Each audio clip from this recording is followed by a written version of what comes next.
selamat pagi, Mbak Mai. Halo, selamat pagi juga Kak Olivia dan Sobat Apa Cuan kabar, semuanya. Mbak Mai? Alhamdulillah ya, secara hari Gimana? ini mungkin. Udah berapa minggu ya nggak nemenin kita ya? Iya lumayan Lumayan lama ya, ya. sebulan ya. Pokoknya kalau lagi mau bahas makro-makroan, panggilnya adalah Mbak Mai, teman diskusi yang paling seru dan paling asik dan juga banyak insight nih buat Sobat Cuan semuanya. Waduh, Mbak waduh, Mai, waduh. hari ini kita mau Mm, ngobrolin terkait inflasi Amerika. mm, Amerika seperti yang kita tahu minggu lalu ya, keluarnya gitu dan ternyata turun ke angka 3,2%. Dan ini tuh mm, penurunan pertama sejak 4 bulan terakhir. Waktu bulan mm, Juli sih kita sempat di 3% mm, ya, terus habis itu mm. naik gitu. Nah Sekarang ya, udah mulai turun lagi. Sebenarnya apa sih Mbak Mai faktor pendorong yang membuat inflasi Amerika tuh akhirnya melandai di bulan Oktober kemarin? akhirnya ya setelah ditunggu-tunggu nih semua dunia mungkin ya inflasi Amerika nih turun juga nih cukup lumayan drastis ya 3,2 dari 3,7 dan bahkan di bawah ekspektasi ya, ekspektasi pasar kan 3,3 nih. Sebenarnya ada beberapa sebab. Yang pertama tentu saja harga energi nih sudah jatuh ya, kita lihat koreksi lumayan dalam sekali sekitar 5%. Kemudian juga ada yang pasti harga dari energi itu harga bensin ya yang lumayan jauh turunnya. Kita ingat kalau mungkin kemarin-kemarin kan Amerika tuh lagi musim panas ya, musim panas kemudian berbarengan dengan ada perang, harga BBM naik dengan konsumsinya juga sangat tinggi, akhirnya sangat sulit turun nih inflasi di harga di ini ya bensin ya. Akhirnya setelah sekian lama ini jatuh dan jatuhnya lumayan dalam dan mengerek menyeret inflasi turun ke bawah. Kemudian juga ada soal perumahan juga yang melandai cukup tajam ya. Walaupun mungkin beberapa mungkin seperti aparel dan kemudian layanan kesehatan tuh masih naik, tapi ini menjadi kabar gembira sekali buat mungkin semuanya di pasar keuangan ya, karena ini sudah bahkan mungkin mendekati ya ke level The Fed yang sekitar 2% dan sudah jauh nih. Kita ingat mungkin dulu ya Sobat Cuan, inflasi Amerika ini sempat menyentuh 9,1% ya di Juni tahun kemarin ya, ketika ada perang Rusia Ukraina, dan ini membuat The Fed nih mau nggak mau mengerek suku bunganya dengan sangat luar biasa ya. Jadi kan ketika inflasi turun nih, wah ini udah pada positif nih, kayaknya udah cukup nih The Fed ya. Dan kita kan bisa melihat ya kalau mungkin dari pelaku pasar nih estimasinya, kalau sebelumnya itu kan mungkin masih ada nih kenaikan satu kali, tapi sekarang pasar melihat kayaknya sampai akhir tahun bakal ditahan nih ya. Iya. Mungkin bahkan ada mulai pemangkasan di tahun depan. Jadi semuanya positif ya. Ini baik tidak hanya inflasi ya, inflasi IHK ya, tapi juga indeks harga produksinya pun juga turun. Juga semuanya itu mengindikasikan bahwa Amerika mungkin sudah dingin ya, ekonominya nggak kenceng panas lagi kayak mungkin sekitar beberapa bulan terakhir Oke. gitu. Nah, Mbak Mai, kalau kita ngomongin nih penurunan ini sebenarnya kemarin tuh boleh nggak sih diceritain sedikit gitu ya, minggu lalu respon pasar tuh seperti apa sih, baik itu misalnya market global dan juga pasar dalam negeri? Kalau semuanya langsung ya, kalau kita lihat, wah, saya masih inget nih Kak Olivia, ketika membuka rupiah dibuka ini kencang sekali, bahkan langsung terbang ya ketika ketika pengumuman inflasi kan kalau nggak salah Rabu, dan ketika paginya itu langsung rupiah terbang, kemudian IHSG juga naik, semuanya naik 1% ya, dan kita Espressonya lihat juga 4,4% iya, ya kalau nggak salah. betul. Akhirnya semuanya dolar mulai dilepas, kemudian capital inflow masuk ke emerging market termasuk Indonesia. Kita lihat bahwa IHSG kemarin pun naik lumayan gede ya, 1,29 sekitar. Kemudian juga 2,47 ya, maaf, sekitar Ya. 2,47. Kemudian rupiah juga menguat sangat tajam 1,2%. Kemudian juga ada kita imbal hasil kita juga lumayan ya, ke 66 dari sekitar 6,8. Jadi semuanya nih kayak menyambut dengan gembira ya, bahwa akhirnya tanda-tanda nih The Fed nggak galak lagi akhirnya ada ya. Setelah sekian lama pasar dibuat dagdikduk deg-degan ya dengan mungkin kebijakan The Fed, akhirnya inflasi melandai dan ini membuat harapan The Fed akan melunak. Kemudian capital inflow juga masuk ke pasar Indonesia, dan kalau dilihat catatan Bank Indonesia ini ya, Oliver dan Sobat Cuan, nih akhirnya nih inflow-nya ke Indonesia sangat besar ya. Kalau kita lihat itu di pekan kemarin itu sekitar 7,3 triliun, itu rekor loh sejak Mei. sejak Mei, dan kalau kita lihat dari Agustus sampai mungkin minggu kemarin itu kan kita nih 15 pekan nih kebanyakan outflow, terus kecuali mungkin hanya berapa pekan ya, dan kemarin tuh langsung infonya juga sangat luar biasa ya, 7,3 triliun. Artinya ini membuktikan bahwa pasar ini sudah siap masuk lagi ke emerging market, dan mungkin karena melihat The Fed tidak akan lagi mengerek suku bunga minimal untuk tahun ini ya, karena kita lihat apakah inflasi Amerika naik lagi atau enggak. Tapi setidaknya untuk sementara kekhawatiran bahwa The Fed akan menaikkan suku bunga dalam waktu dekat mungkin mereda ya, Kak Olivia ya. Kalau kita ngelihat inflow juga, kalau Sobat Cuan ingat ya, bulan lalu CNBC juga sempat ngadain live Instagram ya. Aku sama Mbak DJ, salah satu tim riset CNBC Indonesia juga. Itu kan waktu itu kita bahasnya FR ya. Waktu itu banyak sekali FR long tenor itu yang di angka 7%-an yieldnya. Kemarin sudah nggak ada, semua udah di bawah 7%-an. Artinya kalau misalnya yieldnya udah di bawah 7% itu berarti harga obligasinya naik. Artinya apa yang pada beli FR di bulan lalu harusnya sekarang udah mendapatkan capital gain seperti itu ya. Dan juga sudah bisa mengunci yield di angka 7%-an di bulan lalu. Nah, Mbak Mai, kalau misalnya kita ngomongin inflasinya AS gitu kan, The Fed ini kan kalau kita lihat-lihat ya, setahun terakhir sejak 2022, kebijakannya itu sangat dipengaruhi oleh inflasi. Nah, sekarang kalau inflasinya udah turun, kira-kira ke depannya kebijakannya seperti apa? Apakah menurut Mbak Mai sendiri, kayaknya beberapa waktu ke depan masih akan tahan suku bunga, atau justru kita bisa melihat dalam waktu dekat The Fed melakukan cut rate nih? Kalau melihat dari Fed Watch Tool itu kita bisa lihat ya pergerakan perubahan pelaku pasar ya, yang mungkin minggu kemarin nih masih 2 pekan lalu tuh memperkirakan masih ada kenaikan di Desember. Ternyata sekarang itu sudah 100% memperkirakan akan ditahan di Desember. Artinya market sudah percaya bahwa tidak ada lagi kenaikan bunga tahun ini ya. Mungkin bunga tahun ini masih tetap di 5,25 sampai 5,5%. Kemudian bahkan sudah mulai nih ada sinyal-sinyal pelaku pasarnya sudah optimis, kayaknya nih Mei ini sudah mulai turun ya, karena kalau mungkin melihat ke depan emang mungkin masih ada tekanan inflasi. Kalau kita ingat bagaimanapun Amerika itu akan di Desember akan merayakan, sebagian akan merayakan Natal ya, dan ada libur panjang, jadi mungkin permintaannya akan naik. Tapi saya rasa mungkin akan terkendali karena kita lihat pun data pengangguran pun, klaim pengangguran pun sudah mulai naik ya, artinya bahwa angka pengangguran naik mungkin berarti ada tekanan di sana untuk permintaan. Jadi semoga walaupun naik tidak akan gede, mungkin masih dalam batas ekspektasi pasar ya, dan mungkin kalau Januari sudah mungkin akan melandai lagi. Jadi kalau saya lihat sih mungkin kalau arahnya kenaikan sudah tidak lagi ya, mungkin akan menahan atau mungkin kemudian baru tahun depan akan memangkas gitu. Oke. Kalau dampaknya tuh ke ekonomi sebenarnya ada nggak sih? Kan kalau dampak ya suku bunga antar suku bunga itu kan memang saling berkesinambungan ya antar negara ya, yang utamanya tuh memang benchmarknya The Fed. Tapi kalau secara ekonomi gitu, yang dimana kalau inflasi turun sebenarnya kan artinya ekonomi itu slow down. Iya. Ya kan? Sebenarnya kita mengharapkan inflasinya turun. Tapi sebenarnya dengan inflasi turun itu kan sebenarnya dalam artian adalah ekonominya di sana slow down. Dampaknya tuh untuk Indonesia ada nggak sih? Apalagi kan kita nih sekarang lagi bersiap menghadapi pesta politik gitu.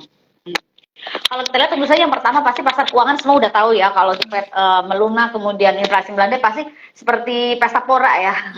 Kita lihat luar biasa ya capital inflow. Kalau dari ekonomi secara keseluruhan sebenarnya itu ada dampak positifnya juga. Kalau kemudian The Fed tidak akan menaikkan suku bunga, artinya bahwa ongkos pinjaman ini kan akan turun ya.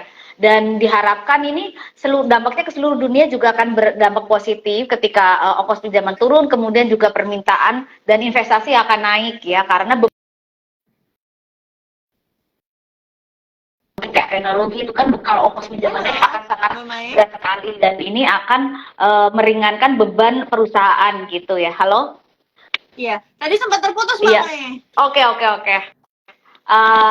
Mungkin saya ulangi gitu, kalau lihat walaupun mungkin inflasi itu kan dampaknya seperti ekonomi Amerika ini mendingin, tapi jangan lupa juga bahwa kalau inflasinya susah turun juga The Fed akan galak lagi, dan ini berdampak kepada ongkos pinjaman ya, karena kalau ongkos pinjamannya naik terus itu pasti juga akan menghantam dari sisi permintaan juga, investasi juga, dan ini juga berdampak nanti kepada harga komoditas ya, karena kalau kemudian The Fed itu galak terus, suku bunga global juga biasanya akan mengikuti. Jadi negara-negara lain juga akan mengikuti. Ini akan menekan permintaan seluruh negara. Kemudian juga permintaan harga komoditas juga akan turun dan ongkos pinjaman naik. Ini beban perusahaan pasti kan juga akan naik ya. Ya, terutama mungkin kalau kita ingat sekali itu ke perusahaan-perusahaan teknologi ya, karena ongkos pinjamannya sangat besar. Kemudian juga mungkin banyak perusahaan kita yang ngutang nih ya di punya beban utang dolar itu juga sangat besar ya. Jadi kalau kemudian di satu sisi memang mungkin mengindikasikan bahwa ekonomi Amerika akan melandai, tapi setidaknya itu kan ada tidak hard landing ya. Kalau kita ingat itu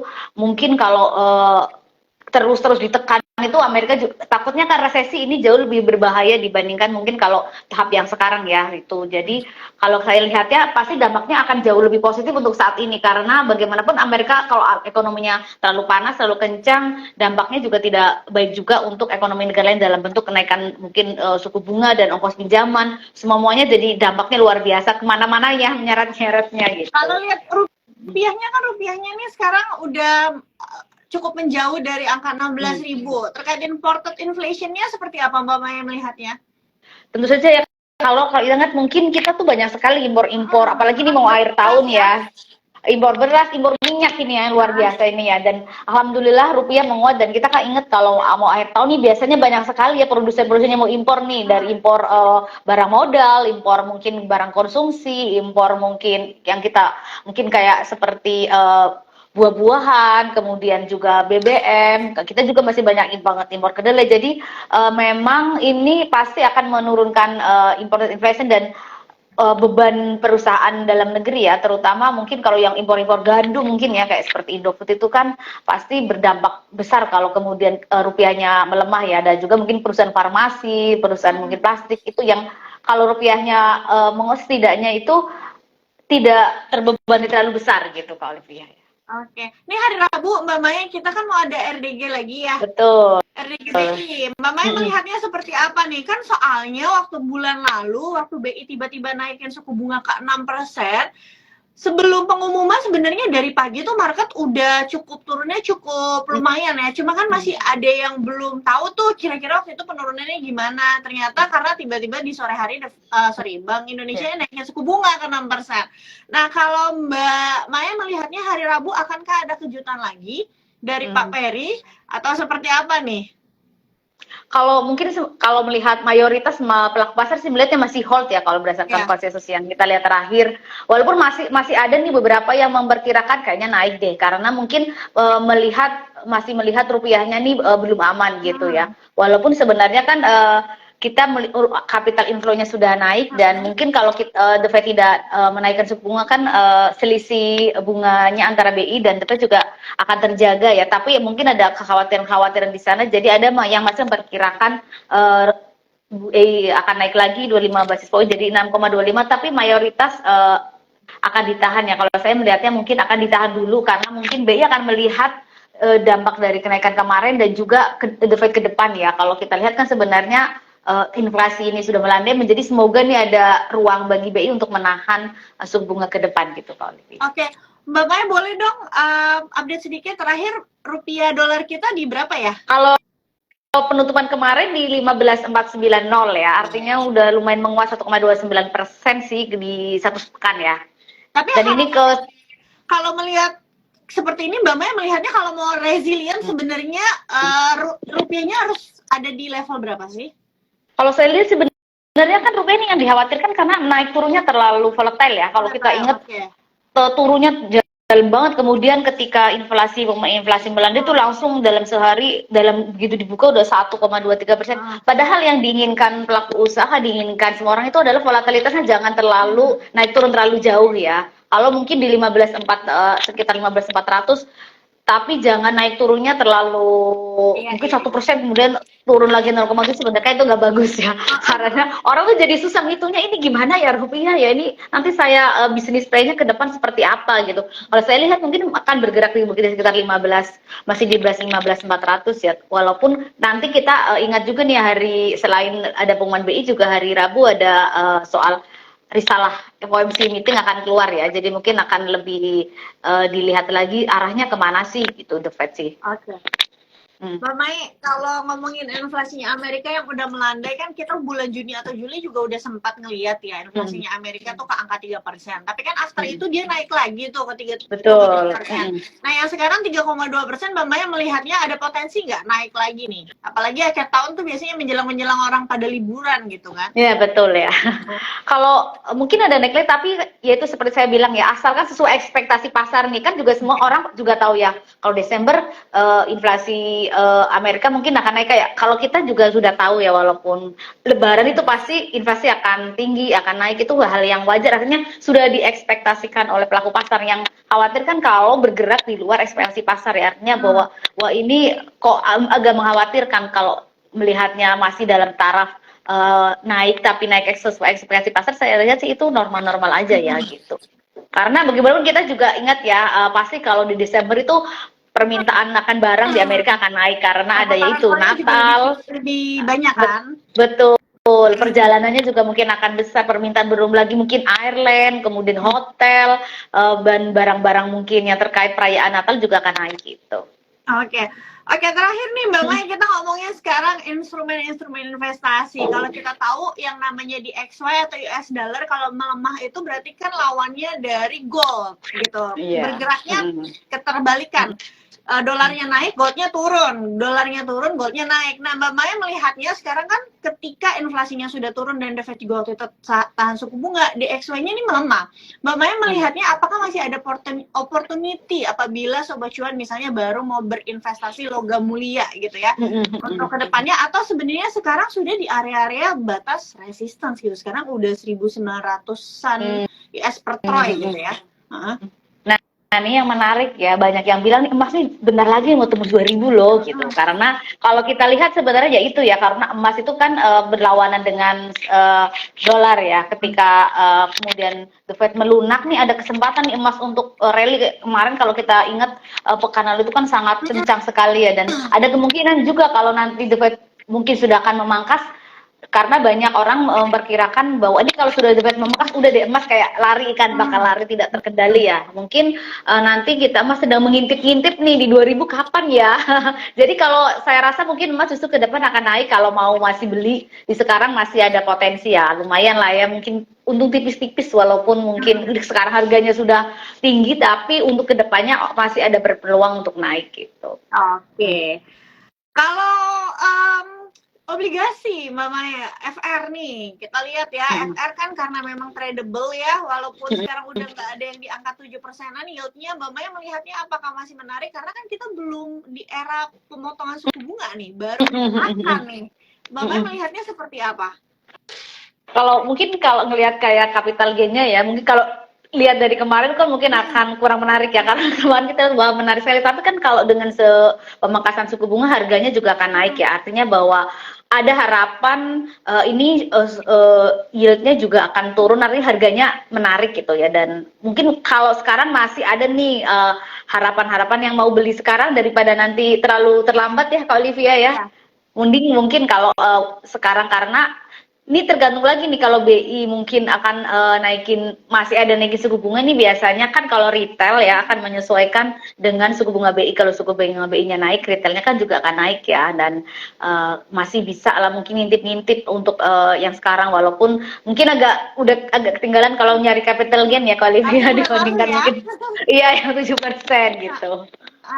Oke, iya. Mungkin kalau misalnya teman-teman yang ngarepinnya itu untuk hold sampai maturity masih menarik ya, apalagi kalau yieldnya di atas 6,5%. Karena kalau dibandingin US Treasury aja tuh sekarang US Treasury 10 years itu di 4,4%. Biasanya investor global kan juga suka ngelihat nih ya, ngebandingin kalau US Treasury-nya dianggap udah nggak gitu menarik, mereka akan lari ke emerging market atau ke instrumen yang bisa kasih di angka 5%-an. Kalau misalnya ada yang lebih berarti lebih bagus gitu ya. Kalau saham, Mbak Maya melihatnya seperti apa nih? Kan kemarin pas inflasinya itu udah turun, Bank BRI aja sehari naiknya kalau nggak salah waktu itu 4% deh harga sahamnya. Udah ngalahin depositonya tuh. Mbak Maya melihatnya seperti apa nih kalau pasar saham? Kalau melihatnya kan memang artinya kalau The Fed sudah mulai melunak, tekanannya ini ya, yang jadi pengganjal utamanya ini, batu sandungan utamanya nih ya untuk pasar-pasar keuangan itu minimal sudah melemah ya. Artinya bahwa ada nih peluang untuk potensi saham-saham ini naik, terutama ya mungkin kalau kita lihat bank atau mungkin teknologi ya, karena kita lihat sangat berpengaruh nih biasanya soal suku bunga terhadap teknologi dan mungkin perusahaan-perusahaan yang impornya besar nih. Semoga kembali cepat ya. Mungkin kalau yang kemarin kita ingat grupnya Indofood nih agak tertekan terus ya. Karena dolar juga kan. Dolar ya juga ya.